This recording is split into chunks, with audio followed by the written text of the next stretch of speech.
Bueno, llamamos a la doctora Natalia Longoni. Ella es médica pediatra, especialista en medicina interna pediátrica y especialista en alergia e inmunología, y es diplomada en alergias alimentarias.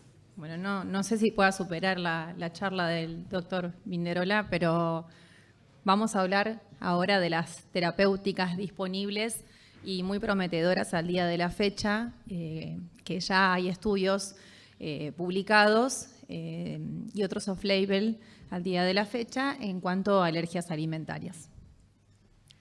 No tengo el... Acá. Bien, en cuanto a definición, vamos a hablar nosotros qué es una reacción adversa a algún alimento. Reacción adversa a algún alimento es un efecto adverso frente al consumo de cualquier tipo de alimento que tiene una relación temporoespacial con el consumo del mismo, que puede ser de causa inmunológica, es decir, llamado alergia alimentaria, y en este caso hablamos de una participación de mecanismos de inmunidad de tipo 1, es decir, IgE mediado, o mecanismos de citotoxicidad celular, que son reacciones más tardías. O bien puede ser un mecanismo de intolerancia alimentaria en donde no participa el sistema inmunológico, y aquí pueden incluirse reacciones tipo metabólicas, mecanismos tóxicos, farmacológicos y esto. Ya adentrándonos en el tema que nos compete hoy en día, hablamos de las alergias alimentarias y las podemos clasificar en 3 tipos. Como dije anteriormente, pueden ser aquellas mediadas por mecanismo IgE, y dentro de ellas se van a manifestar con reacciones a nivel de órganos y sistemas, por ejemplo, a nivel de piel con urticaria, dermatitis, eczema. Son reacciones más bien prontas a la ingestión del alimento, que se manifiestan tempranamente, menos de 1 hora. Pueden manifestarse a nivel gastrointestinal también, con diarrea, vómitos de manera prácticamente inmediata, dolor abdominal. Pueden manifestarse como anafilaxia incluso, que es el mayor riesgo de estas reacciones. En el caso de reacciones por citotoxicidad celular, que son reacciones más tardías, mayores a 1 hora, más bien tienen su órgano de impacto a nivel intestinal, ya sea como la enterocolitis inducida por proteínas, la enterocolitis inducida por proteínas, el síndrome de Fies y la dermatitis alérgica por contacto. Sí, y por último, los mecanismos mixtos, que ya hablamos de la dermatitis atópica y las gastroenteropatías eosinofílicas. ¿Cuáles son las alteraciones en la alteración de la permeabilidad intestinal? Bueno, básicamente apoyando a todo lo que dijeron los doctores que disertaron anteriormente, la alteración básicamente en la barrera intestinal, que puede darse ya desde los primeros días de vida por la toma de antibióticos o inhibidores de la bomba de protones, esta alteración en el moco, esta alteración a nivel de las uniones intercelulares, todo esto altera finalmente nuestra microbiota, y hay alteraciones como otras que colaboran en esto, y los estrés, que son el estrés y el estilo de vida habitual con el consumo de ultraprocesados. Ahora, hablamos todo esto y apoyando a lo que esta charla es como un cierre de estas 2 charlas anteriores, que fueron excelentes. Hablamos nuevamente de esta teoría de que nos ponen de que tenemos que vivir en un ambiente estéril, y eso no es así. Fíjense que hay hipótesis de la exposición microbiana durante particularmente los primeros días de vida, que son en donde el niño, la familia, se tiene que exponer. No es el ambiente estéril lo que ayuda al crecimiento de este niño. Al contrario, esta exposición microbiana, y sobre todo en estos primeros días de vida, disminuye la probabilidad de alergias alimentarias. La exposición a alimentos, el retraso en la incorporación de los alimentos más allá de los 4 meses, también podría ser un factor que colabore al desarrollo de alergia alimentaria. La teoría de la exposición dual, en donde hablamos que todo alergeno que ingresa por vía cutánea produce sensibilización, en cambio todo alergeno que ingresa por vía digestiva produce tolerancia. Fíjense las diferentes vías de exposición, y otros factores como la obesidad, que hoy en día está tan en boga porque es inflamogénica, con liberación de citoquinas que colaboran a toda esta inflamación. Entonces, ¿cómo se presenta la alergia alimentaria? Fíjense que los primeros alimentos a los que se expone un niño recién nacido es a la leche, ya sea a través del pecho materno o ya sea en preparaciones, en caso de niños que tienen alimentación complementaria. Entonces, los primeros alimentos a los cuales un niño puede reaccionar son la leche, luego el huevo, en el caso de los alimentos, la leche de soja, por ejemplo, y más tardíamente se incorporan los cereales como el maní, los frutos secos, los pescados y los crustáceos. Ahora fíjense qué llamativo que los primeros alimentos incorporados son aquellos alimentos que tienden a descender, incluso a generar tolerancia a futuro. Ahora, cuanto más tardía es la presentación de la alergia alimentaria, tiende a sostenerse en el tiempo. Es decir, cuando yo, de manera adulta, por ejemplo, genero una alergia a mariscos, a pescados, a frutos secos, esto es más difícil que remita espontáneamente. Ahora, basándonos en todo esto, lo primero que tenemos que preguntar es cómo sucedió todo esto, cómo fue el nacimiento, remitirnos desde el ambiente en donde se crió esta persona, si el nacimiento fue por parto, vaginal, por cesárea. Sabemos que hoy en día ya cada vez son menor cantidad los niños que nacen por parto y es algo tan fundamental para colonizar el intestino de ese niño con bacterias que son comensales y que son necesarias para el desarrollo y para generar tolerancia en ese niño. Si hay relación temporoespacial con la alimentación, cómo es la reacción que se produce, al cuánto tiempo de ingerido el alimento y si es reproducible la reacción luego de la ingestión de ese alimento y de qué manera y qué órgano de impacto es cómo se produce. Si hizo dietas de eliminación previas, si toma alimentos concomitantemente. Recuerden que hoy en día hay gente que está polimedicada, automedicada con cosas que ni siquiera nosotros sabemos, que obviamente que la internet hoy en día nos está jugando por ahí una patada en contra en cuanto a lo que es alimentación. En cuanto a los diagnósticos diferenciales, ya volvemos a hablar de los mecanismos de intolerancia, causas metabólicas, causas farmacológicas como el consumo de AINES, inhibidores de la bomba de protones, betabloqueantes, entre otros, antibióticos, causas tóxicas si el paciente está cursando alguna enfermedad concomitantemente y otras que ya son de manera más rara como infecciones concomitantes o algún otro tipo de patología como úlceras u otra enfermedad inflamatoria que padezca el individuo. Bueno, ahora, ¿cómo nosotros vamos a sospechar una alergia alimentaria y cómo la vamos a diagnosticar? Bueno, tenemos un individuo que nos viene y nos cuenta, bueno, bien, empecé a reaccionar a tal alimento. Bien, preguntar bien la historia clínica, todo lo que ya mencioné anteriormente y siempre proceder a realizar la IgE específica para ese alimento sospechado y el prick test, skin prick test a tal fin. En el caso de que el prick dé positivo, ya hacemos la exclusión específica de ese alimento y luego la prueba de provocación. Y si finalmente ese individuo reacciona es cuando nosotros tenemos que excluir el alimento de la dieta. En cambio, si es negativa, no hacemos una dieta oligoalergénica y después lo exponemos a ese alimento y ver cómo reacciona y entonces confirmamos o descartamos el diagnóstico. Ahora bien, cuando el paciente tiene una reacción y nos dice, yo comí tal cosa y tuve una reacción anafiláctica, primero que hacemos el dosaje de IgE específica, hacemos el prick test correspondiente a ese alergeno o a los alergenos sospechados y en base al resultado, obviamente si es negativo, hacemos un desafío oral y si es positivo, debemos hacer una dieta de exclusión, pero el desafío oral finalmente no puede hacerse en forma ambulatoria, tiene que hacerse en un ambiente hospitalario por el riesgo de anafilaxia.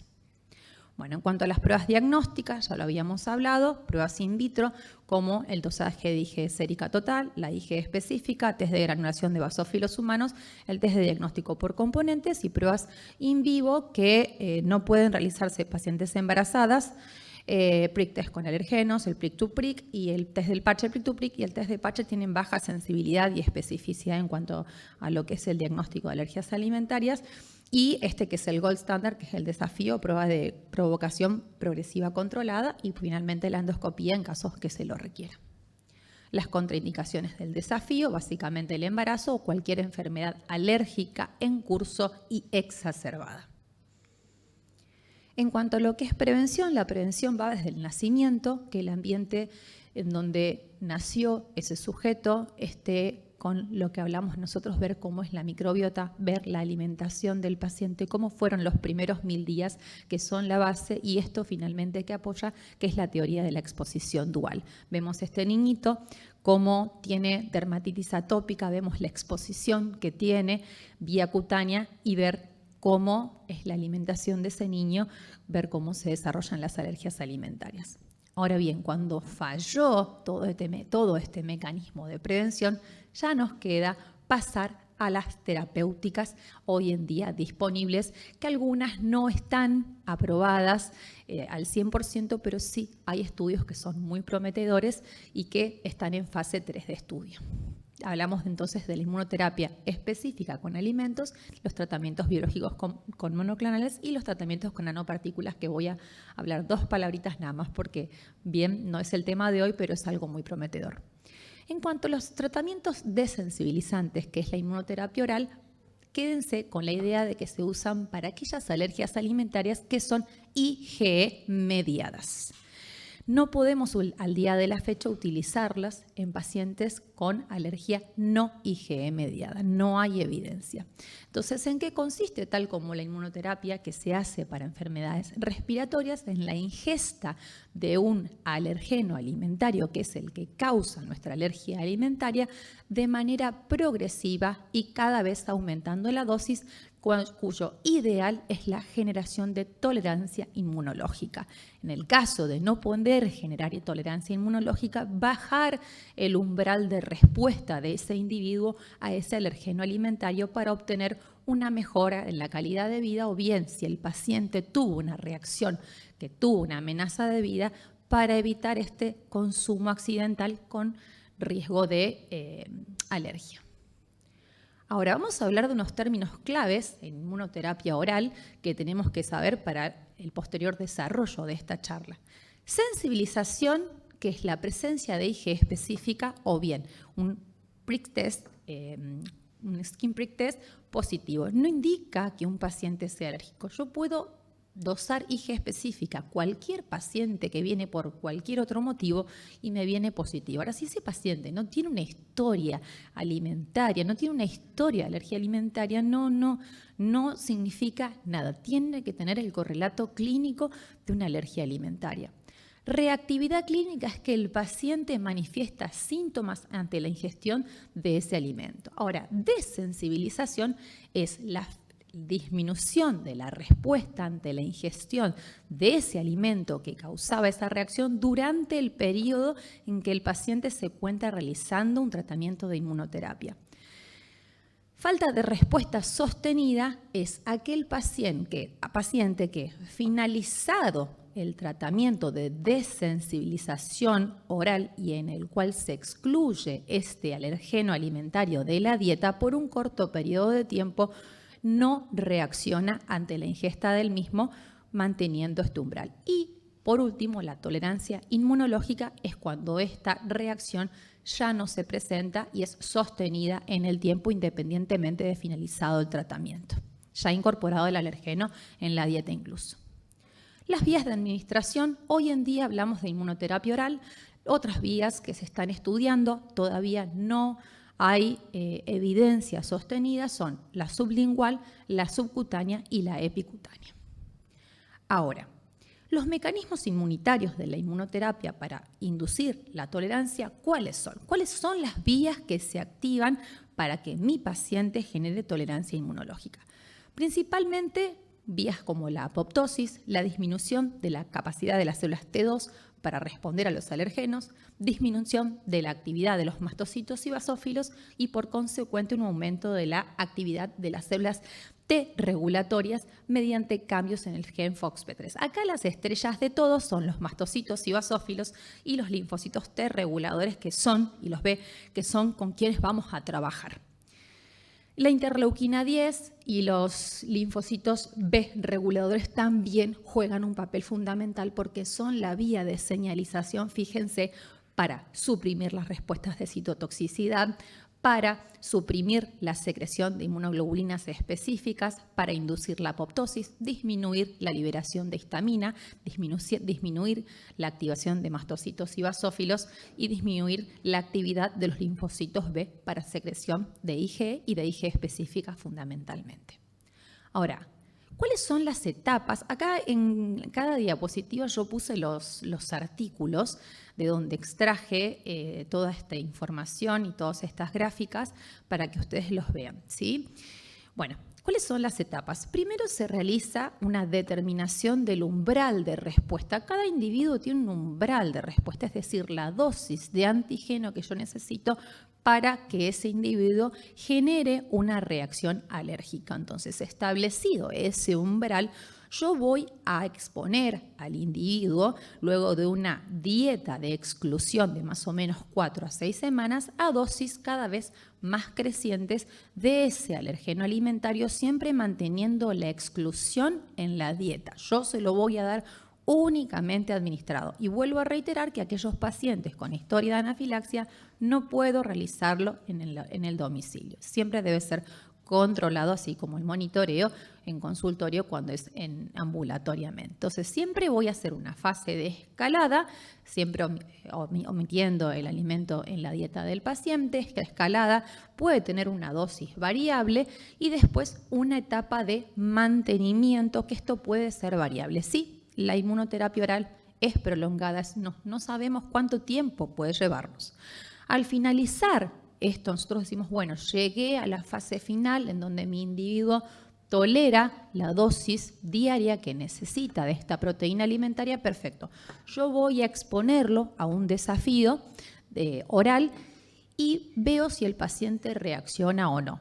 Si el paciente no reacciona, yo voy a seguir excluyendo el alergeno alimentario de la dieta, voy a esperar aproximadamente 4 a 8 semanas y voy a volver a hacer un desafío oral con alta concentración de proteínas y ver si el paciente reacciona.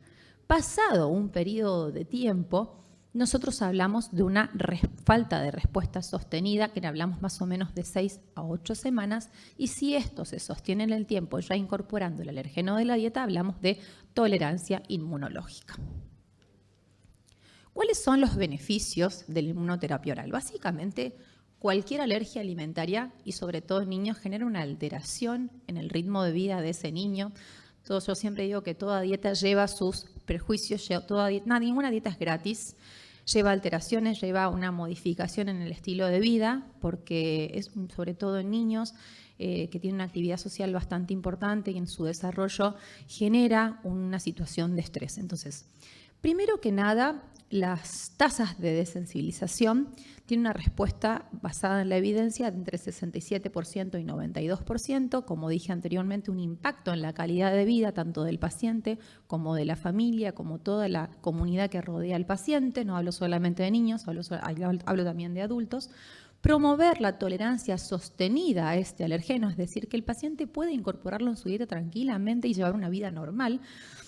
Pacientes mayores toleran dosis más altas de alergenos tras suspender el tratamiento en comparación con las que tenían al inicio del tratamiento. Esto es lo que lograba antes, lo que hablaba antes. Si bien yo hay veces que no logro generar tolerancia y decir, bueno, no logré que mi paciente tolere tal dosis de antígeno, bueno, logre que si antes toleraba menos dosis, este paciente se va a manejar con un umbral más alto y con menor riesgo de reacciones a futuro. Los factores asociados con mayor probabilidad de lograr desensibilización incluyen una mayor duración del tratamiento de la terapia de mantenimiento, que es lo que dije anteriormente, y la edad más temprana de comienzo de la terapéutica. Ahora, ¿cómo hacemos nosotros una inmunoterapia oral en niños en donde ya falló la prevención primaria?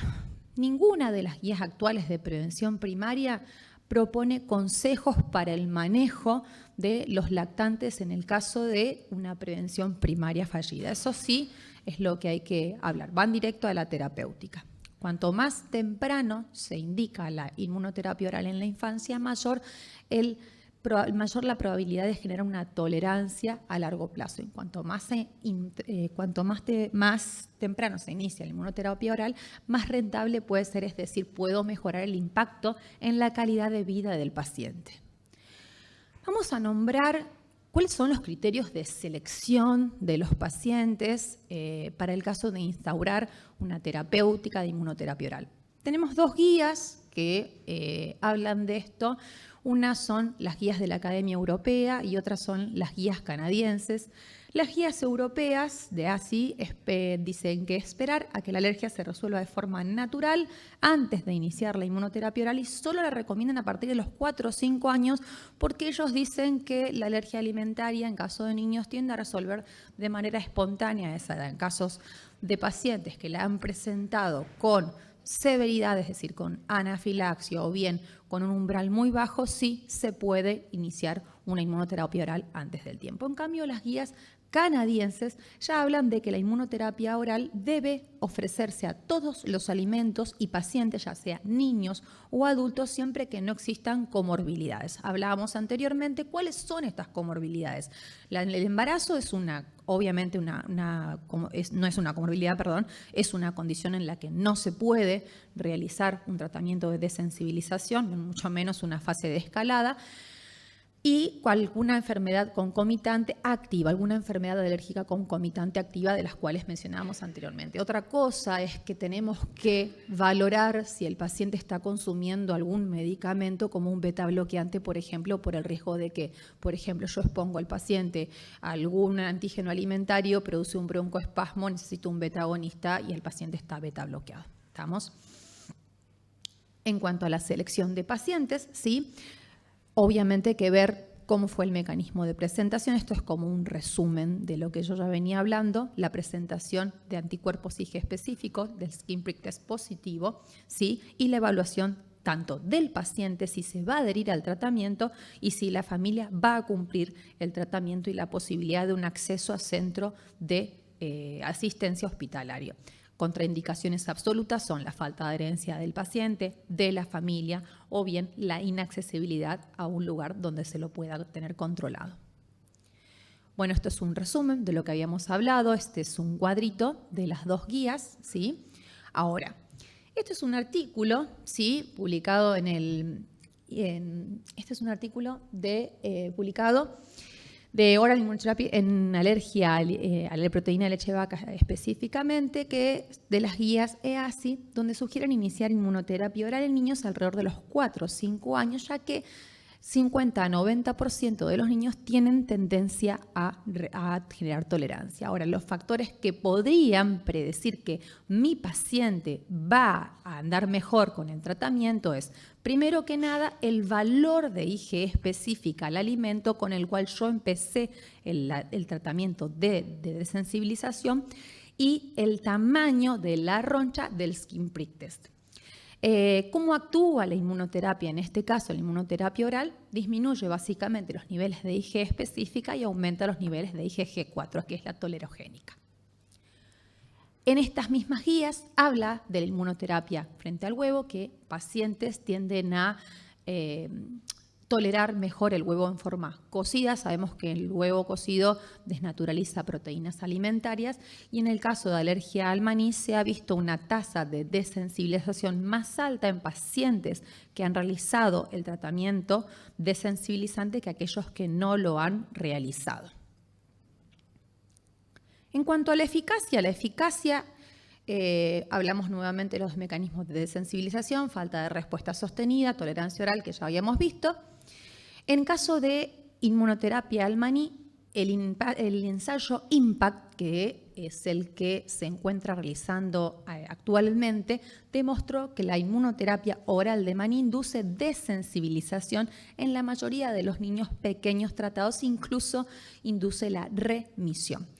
Y que la combinación con un probiótico también ayudó en este caso con la desensibilización del paciente. En el caso de la inmunoterapia oral con leche de vaca, los protocolos convencionales pueden llegar a inducir reacciones graves, pero si se realiza en un ambiente controlado, o bien con leche horneada o calentada en estos pacientes que han tenido antecedentes de reacciones graves, este riesgo se disminuye. En el caso del huevo, se ha demostrado que pacientes que tenían también alergia al huevo crudo generan desensibilización, remisión, incluso algunos tolerancia, y en el caso de alergia al trigo, la inmunoterapia en donde hay una dosis de mantenimiento más baja pueden llegar a generar tolerancia inmunológica. En cuanto a la seguridad, es segura, ¿sí? Siempre que pueda el paciente tener un control de la dosis del alimento. Pueden aparecer síntomas a nivel de cualquier órgano y sistema, gastrointestinal, cutáneo, respiratorio, eso es lo que hay que tener cuidado, y el riesgo de esofagitis eosinofílica existe con una tasa de entre 0,5 a 5%. Hay que considerar los cofactores que alteran la homeostasis de este paciente, como siempre lo reitero, y evitar siempre el ejercicio 1 hora antes y 3 horas después de exponer al paciente al alergeno en cuestión.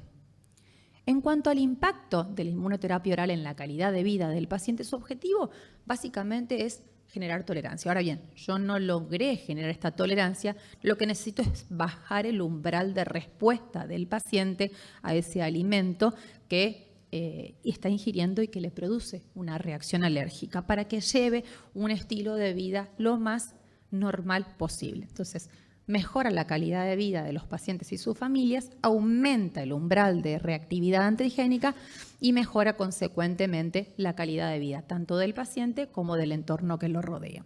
Hay un subgrupo de pacientes que tienen reacciones anafilácticas.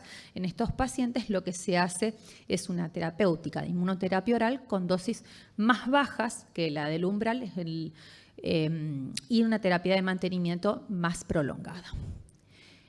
Otro tipo de inmunoterapia modificada es la escalera de la leche y del huevo, que ya la conocemos, que se realiza de manera ambulatoria, y esto es cómo se procede para exponer al paciente en el caso de seguir o de cuáles son las luces verdes, luces amarillas y rojas para proseguir con el tratamiento o interrumpirlo. Acá viene el dilema. Protocolos al día de la fecha. No hay protocolos estandarizados. Tenemos las guías Practal, ¿sí?, que son de la Academia Americana junto con la Academia Europea, ahí ya hay protocolos parcialmente establecidos para alergias alimentarias, incluso no mediadas por IgEs, que esto no lo venía nombrando, que su objetivo es determinar el nivel mínimo de efecto adverso observable y el nivel sin efecto en el caso del paciente, el NOAEL, ¿sí? Fíjense, bueno, esto es para después, fíjense que lo hacen con huevo, leche, con maní y con nuez. Otro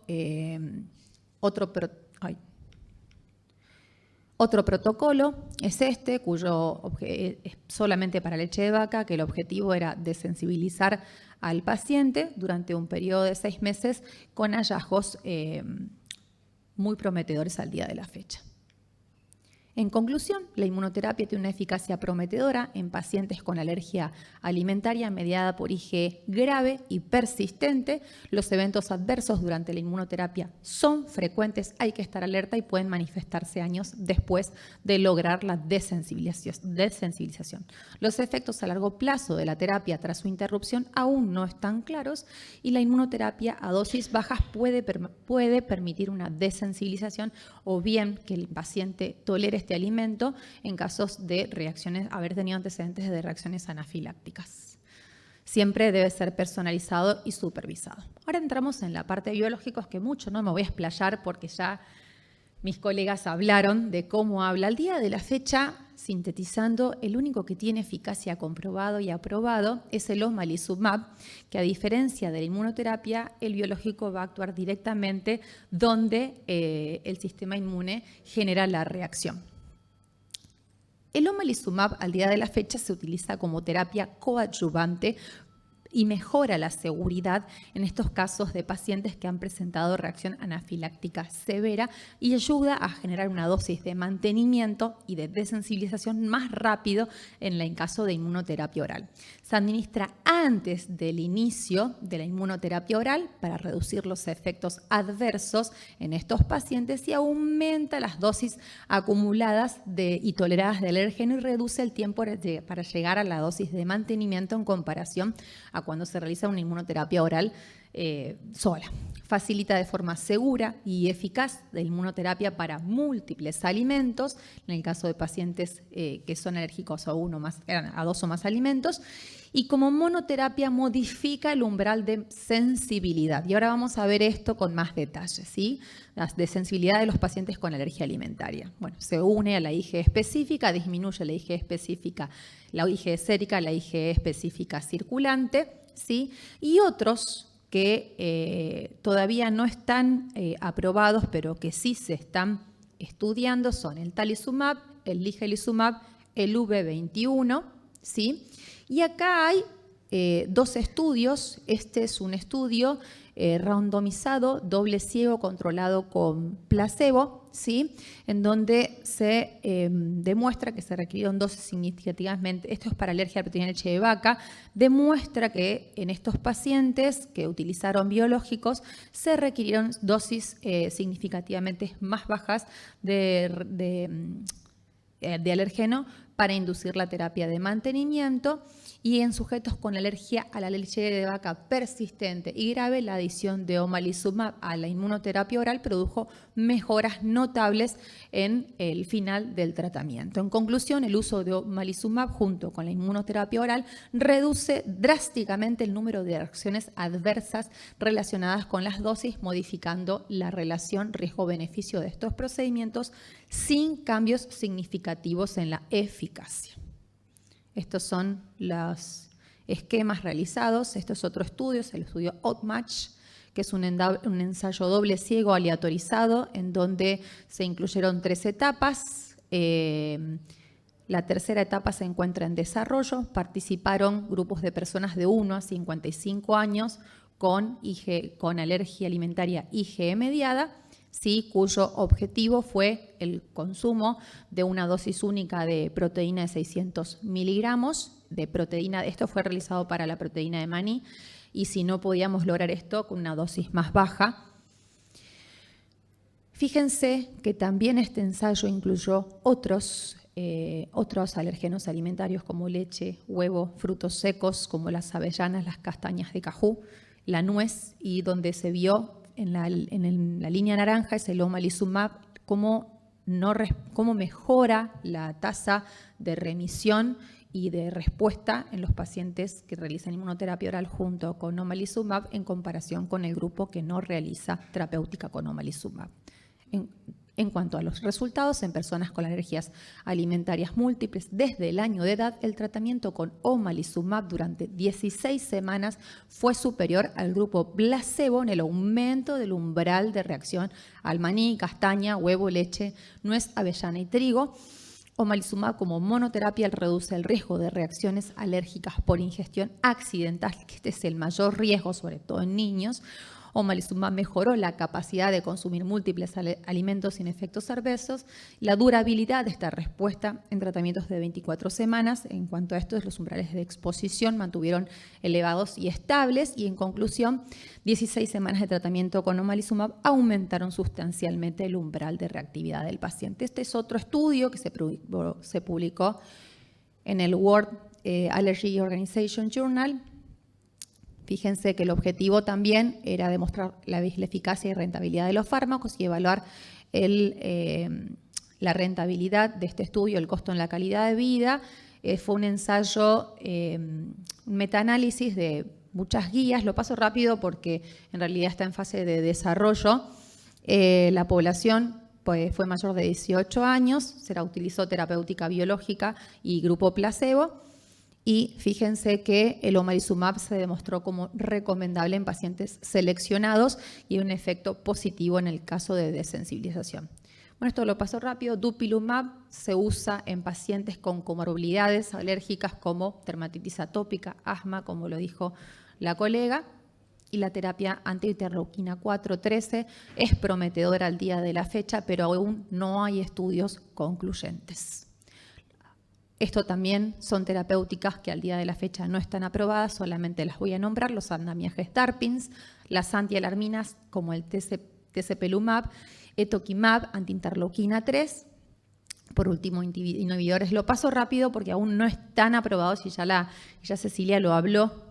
Inhibidores de Janus quinasa 1 y la tirosina quinasa de Bruton. Esta es toda la cascada donde actúa cada uno de ellos, ¿sí? Y qué tipo de efecto, qué tipo de citoquina inhibe. En conclusión, los biológicos, el uso de productos biológicos para el tratamiento de alergia alimentaria permite atacar directamente las vías alérgicas que lo impulsan, tiene el potencial de operar de manera independiente del antígeno y actualmente omalizumab es el único que ha demostrado eficacia en el caso de alergia alimentaria y es una opción prometedora a futuro. Ahora lo que no sabemos es si suspendido el tratamiento tiene efecto o no. Las nanopartículas son a futuro, partículas donde se administra el alergeno alimentario y para finalizar la inmunoterapia es eficaz para desensibilizar a pacientes con la alergia alimentaria severa, grave. Y esta es la población. Esto es un resumen de las preguntas que si quieren los pueden hacer a partir del momento que ya las habíamos hablado, quiénes son los candidatos, en caso de qué pacientes hablamos y si se utiliza sola o en combinación para cada paciente. ¿Así? Muchas gracias, Nati. Muy buena tu disertación también. Bueno, es momento de preguntas. Si tienen alguna pregunta para cualquiera de los tres disertantes.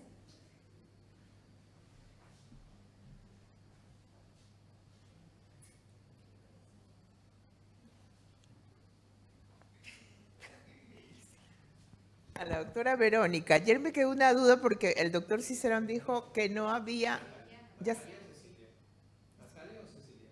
Verónica Casel, la primera doctora, ¿cómo se llama? Ah, Cecilia, perdón, Cecilia, le cambió de nombre.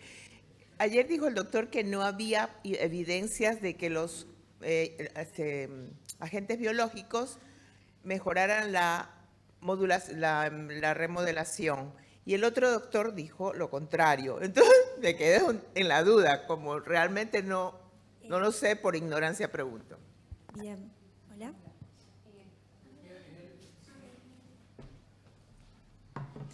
Bueno, no sé si hablaba de remodelación en vía aérea alta en poliposis. No, sí, en verdad sí, el efecto que se ve, porque lo que hace es perfilar más al inmuno, o sea, al frenar la cascada inflamatoria, dependiendo también qué biológico estamos hablando. Si es en poliposis nasal, tenemos el omalizumab, mepolizumab, benralizumab y el dupilumab, y el TC todavía no está en aprobación. Pero sí, se ve el remodelado, y es más, hay un estudio donde se ven las biopsias, cómo ese epitelio y toda la barrera cutánea vuelve a estar indemne. Por eso me parece raro que no, porque sí, hay remodelamiento y lo que uno valora generalmente en la respuesta clínica no es que se vuelva a hacer biopsias, pero sí hay estudios que han hecho lo mismo a nivel bronquial. Hay un estudio que es el NEXT, que compara con un biológico previo al tratamiento, y en España hoy lo que se está usando son biopsias bronquiales, entonces ven cómo ese remodelado en la biopsia está, y está demostrado, vuelve a la integridad del epitelio, que hoy los tratamientos estamos hablando mucho de, como al principio, el daño epitelial que se genera, donde está también la microbiota, el mecanismo inflamatorio, pero cómo ese remodelado está y se mantiene en el tiempo. Y hoy hay estudios, el de Gobi fue uno de los primeros, que habla cómo cambia la marcha natural de la enfermedad, porque genera anticuerpos bloqueantes, como sería la inmunoterapia. Entonces, como también, bueno, esto es prometedor a futuro, pero sí, el remodelado está. Habría que ver qué quiso decir, pero sí se ve y está demostrado. No, por favor. ¿Alguna pregunta más? Bien. Bueno, muchísimas gracias. Han sido conferencias de excelencia. Estamos honrados de que hayan participado de esta charla.